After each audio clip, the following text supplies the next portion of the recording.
Focus, dude. Dude. You thought we had him, Spider-Man. Islam Makhachev. He might be next. Ian Garry for the upset. UFC 330. No, get that shit out of here, man. Get these demons up out of here, man.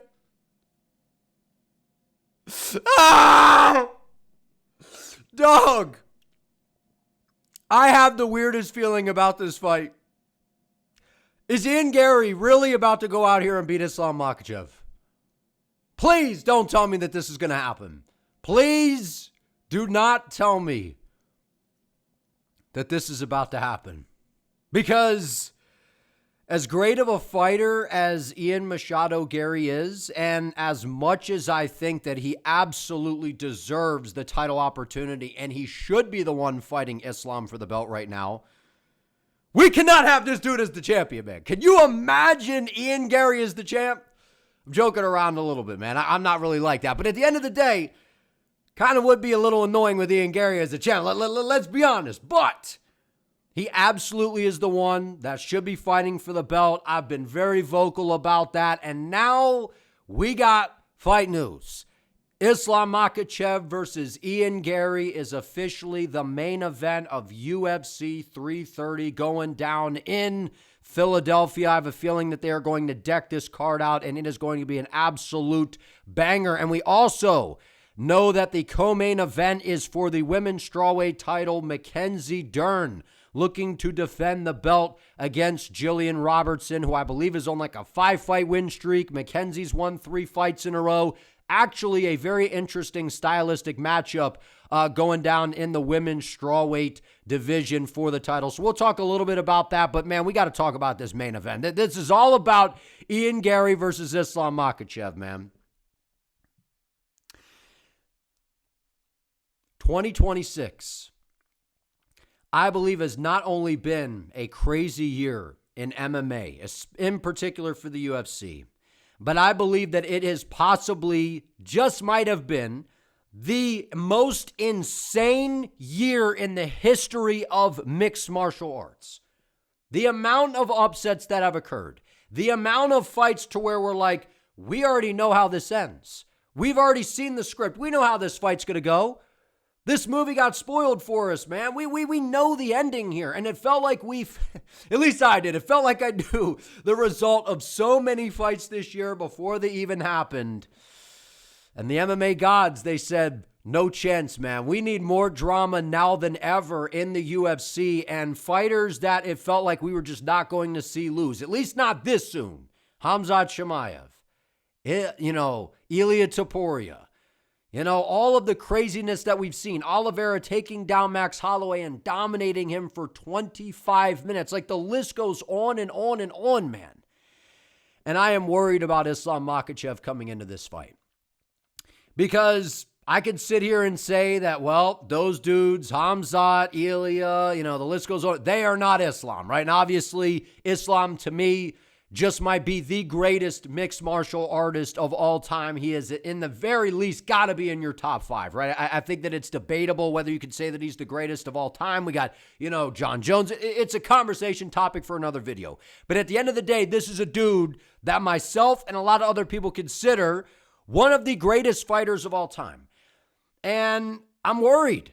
Because not only from all of the upsets that we have seen to where it feels like there's just juju in the air to where what can go wrong will go wrong for these outstanding phenoms of talents in the UFC right now, but also the fact that I think Ian Machado Garry, as annoying as Ian Machado Garry is, as punchable of a face as this dude has, man. I'll walk Gary down like Strickland, man. Philly shell, pop him with the jab, fire a few right. I'll jab and TP and Gary, man. I'll back up the talk. So I'll stop playing around. Ian Garry is a very difficult stylistic matchup for Islam, man. He just is. And I know people are going to say, whoa, what do you mean, man? Ian Machado Garry has only lost one fight since he's been in the UFC to Shavkat Rakhmonov, and it was a crazy competitive fight. And Shavkat Rakhmonov is a really high-level grappler. He's very good in the clinch. He's got solid striking. Now, I'm not saying that Shavkat is Islam, but the way that, as annoying as he is, Ian Garry is a world-class fighter. And I've said time and time again that I picked Ian Garry in dang near every fight. I've picked him in most of the fights that he's had since he's been in the UFC, right? And he's the only guy to beat Carlos Prates, right? I think the only guy in the UFC to beat MVP, was able to take him down. And we've clearly seen Ian Garry, a guy that was at Killcliff FC, right now over at Chute Box, I believe, training with Charles Oliveira and bouncing around and seeing the world and training in all these different gyms. This is a guy that continues to get better and better and better at a very rapid rate. And Ian Garry is one of these guys that can fight very well moving forward, moving backward, and has outstanding lateral movement and footwork. So Jack Della Maddalena, a guy who's got excellent boxing, to where it's like, okay, so Islam dominating at 155, he's going to move up to 170 pounds. And it's like, I'm a little bit worried against JDM because you're going up 15 pounds. Even though Islam was a big guy at 55, how's he going to translate to the new weight class? He absolutely dominated JDM. Dominated him, took him down, smothered him, wasn't competitive whatsoever. But it's a very different stylistic matchup, right? Because JDM, as solid of boxing that he has, he's very stationary. He's very flat-footed.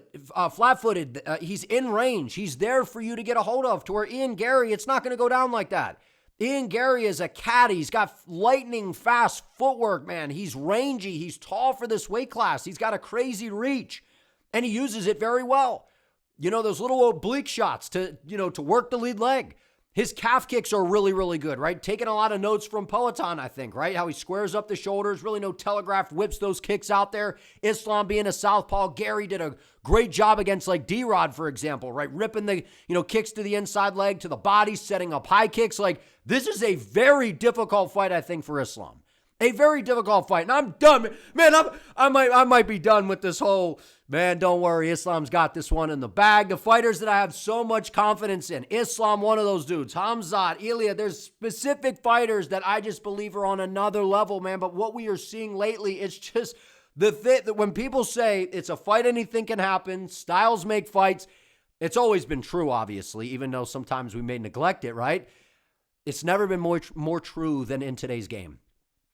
And I don't believe that Islam, at least the way that I'm thinking right now, I am, early prediction, going to go with Islam to win this fight. But I am very worried because this isn't JDM, who's going to be standing there in the pocket looking to exchange on the inside and has very minimal movement, to where he's basically a flat-footed guy that's going to move forward with a boxing-like approach. And listen, I know that JDM can switch stances as well. And I know that, despite Jack getting dominated by Islam, getting tuned up and beaten to a pulp by Prates, like, he's still good, man.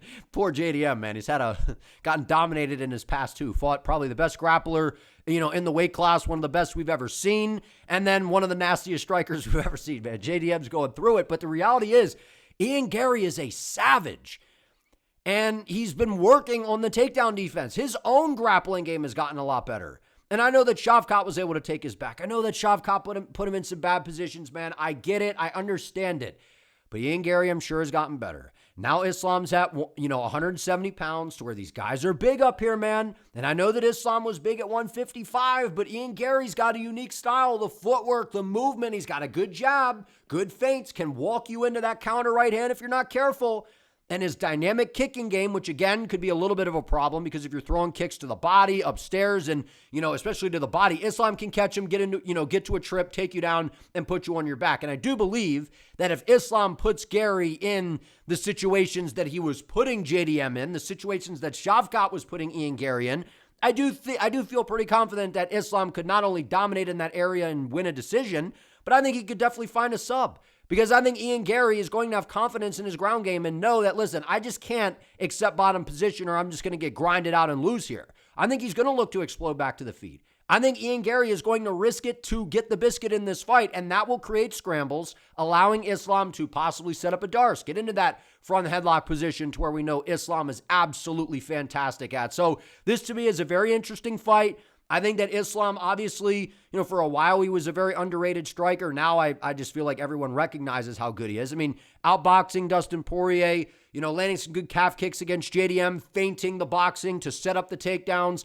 Like, I think Islam, when it comes to the hands, and he's got a good kick to the body, good leg kicks, right? Can throw high kicks as well. Like, Islam is a solid overall striker.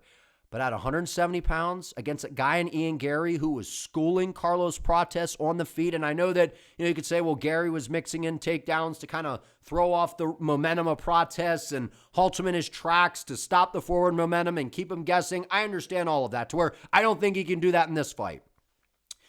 But we saw what Ian Garry was able to do to Belal right back in November, right? Islam fought in November as well. And I get it. Okay, well, Belal, ever since winning the belt against JDM, and look what happened to him against Ian Garry. Look what happened to him against Gabriel Bonfim. And fair, I get it. But the reality is Garry is a hard fight for, I think, everybody in this weight class. His frame, his movement, his shot selection, and he's got super high fight IQ. And he's been talking about this fight for forever now. And I'd like to think that these guys have known about this fight for a while. They've just kind of had to keep quiet on it, right? We heard rumors that maybe it will be Morales or it'll be Garry. I've always thought that it should be Garry. Give me Prates versus Morales, by the way. Even though I think Prates has earned a title shot, him and Morales is an amazing fight. But the reality is, man, as good of a fighter, as an all-time great that I believe Islam is, we are seeing in today's day and age that we cannot overlook anybody. And Ian Garry is a guy that has had my undivided attention since he's came into the UFC, and especially these performances that he is putting on. Now, I understand you could say, well, he's not getting a ton of finishes, a ton of fishes. He's not fishing enough. No, he hasn't been getting a ton of finishes, right, per se. A lot of them have kind of been decisions, but when they're like, I don't want to say all one-sided, but they're convincing Garry wins against really good fighters that are all sorts of different styles, right? He's in there against a dangerous striker in Prates. He's in there against one of the biggest puzzles when it comes to the striking that we've ever seen in MVP. He's in there against a good wrestler in Belal Muhammad, who I know has kind of gotten away from the wrestling, but still, he dealt with a guy in Shavkat Rakhmonov, who I don't think we've seen since. And I'm worried about those oblique kicks, man. Because Ian Garry can mess you up with those. And with Islam being a southpaw, Garry will just kind of stomp him out there like John Jones. And as dirty as you may think it is, it's legal. And that's something that can definitely not only halt the forward momentum of Islam and kind of deter him from closing the distance, but it's something that could damage up the lead leg, damage up the knee. And we know that Garry has no problem doing it. So early lean, I am going to say Islam Makhachev, man, but man, I'm like gun shy these days, man. It's like when they keep giving me the 3-ball late in the game, and I'm like, come on, man, pass me the ball, dog. I'm SGA from the elbow here.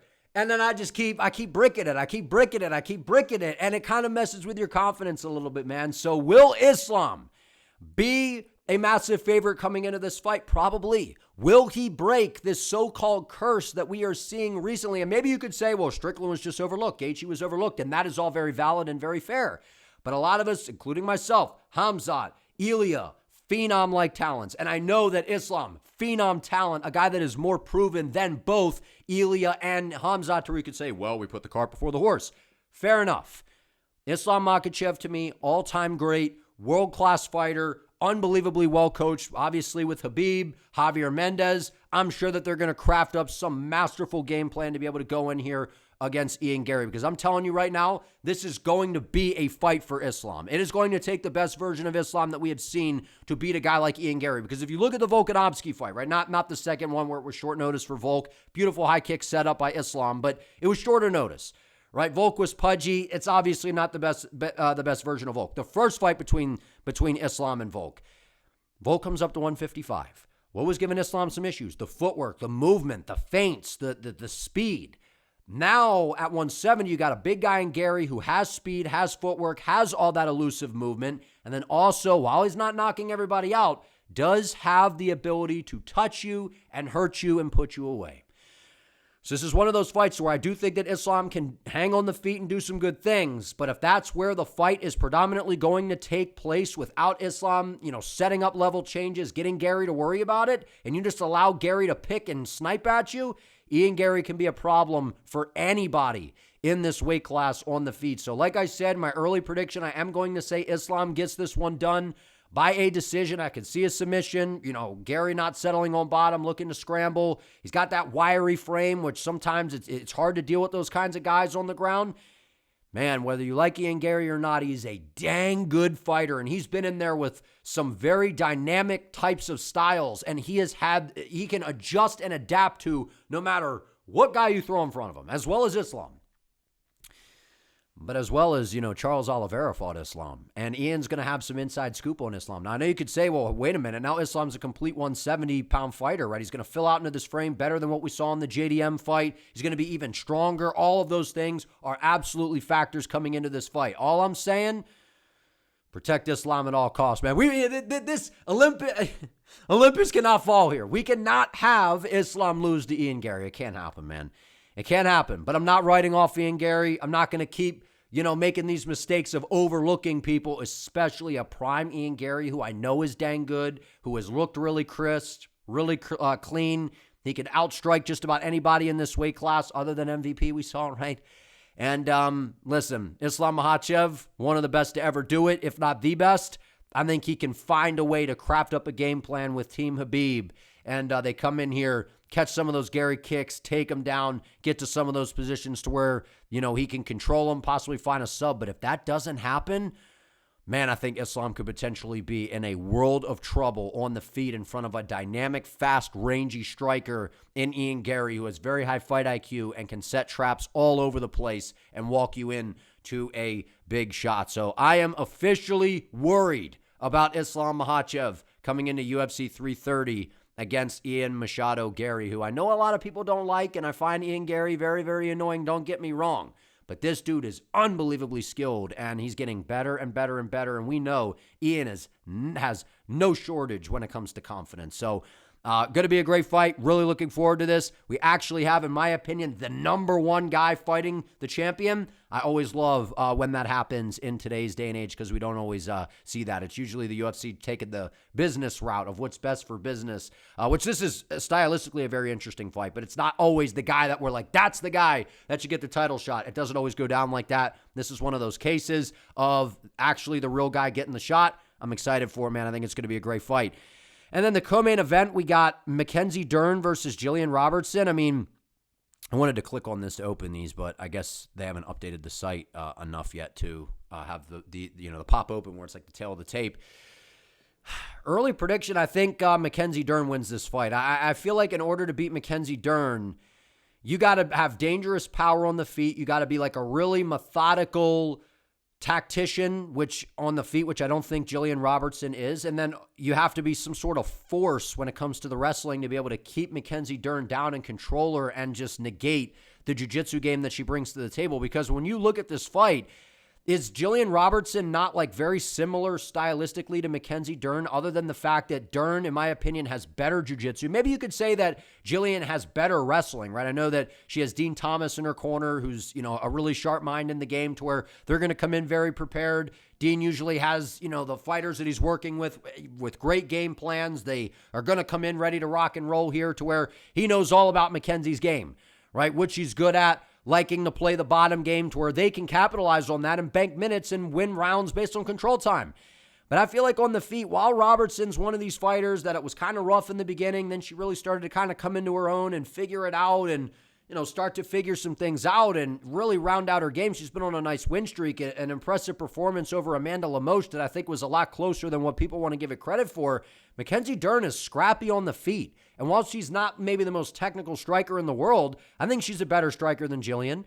She throws hard. She throws a lot of volume out there. And Mackenzie, I know people are like, hey, man, the way she looks and all that kind of stuff, she's durable as hell. And Mackenzie Dern is gritty as can be. Like, you're just not going to go out there and just hit Mackenzie Dern with a shot and she's like, oh, I'm so pretty, I'm going to fold up and that's it. Like, Mackenzie Dern's a dog.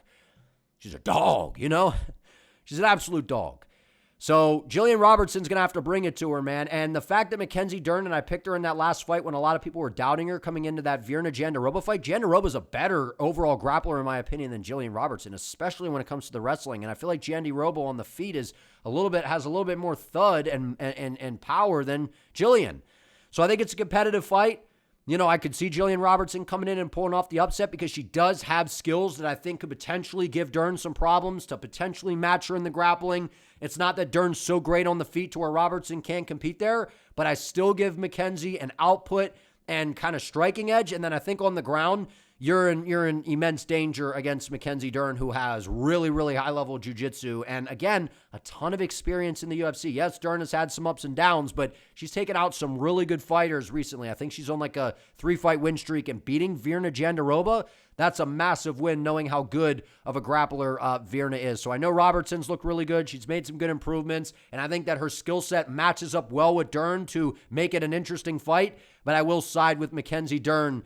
And I'll say that she could potentially submit Gillian Robertson in some sort of grappling exchange at some point, because I feel like unless the grappling cancels out to where it's a striking battle, if you're getting into these entanglements on the ground with Dern and you make one mistake, Mackenzie can hop on a limb and get you out of there. So early predictions, I'm going Mackenzie Dern and Islam to get it done. But man, I'm telling you right now, the way that we've seen things playing out in today's game in MMA, it has me overthinking, rethinking, and having a much more open mind as to the possibilities that can have coming in. Man, Jake humble, brother. Got to be humble, brother, you know?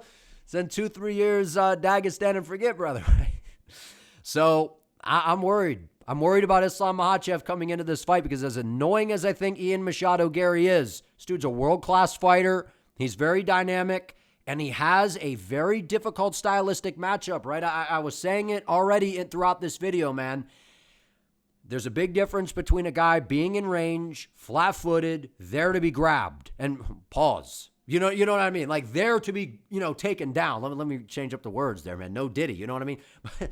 They're in range to be able to get a hold of very easily. Ian Garry, hit and not get hit. He's like a ghost. He'll just sting you, boom, out of range. And you're like, where did he go? Oh, there he is. He's running around the octagon. So to me, this is almost like a Volkanovski-like matchup. I'm not saying that Garry is Volk. I'm not saying Volk is Garry. They're obviously different styles. Volk, in my opinion, a top 5 all-time fighter. I'm saying stylistically, movement, footwork, and if Garry can stuff these takedowns, and even if he gets taken down, not get submitted and get back to his feet to where he can get back to range and start to let his point style of striking go and walk Islam into some intelligent traps, Ian Garry could potentially be a very difficult fight for Islam. And you could say the same thing for Garry, because while Shavkat is very good, he's not Islam. He's not Islam. I know people were trying to draw comparisons a while ago. Islam, to me, is just kind of 101, right? He's very high level on the feet, an elite grappler. He can mix it up very well, keep you guessing. And I think the threat of the takedown will open up the striking, give him some opportunities. This is a great fight. I'm happy the UFC booked this one, man. It's always exciting whenever we get some fight news. So if you guys enjoyed this video, do me a favor. Please give it a like. Let me know what you think down in the comments. Do you think Islam gets this one done? Do you think Garry pulls off the upset? And if you're new, if you could sub to the channel, I would greatly appreciate it. I'll see you next time.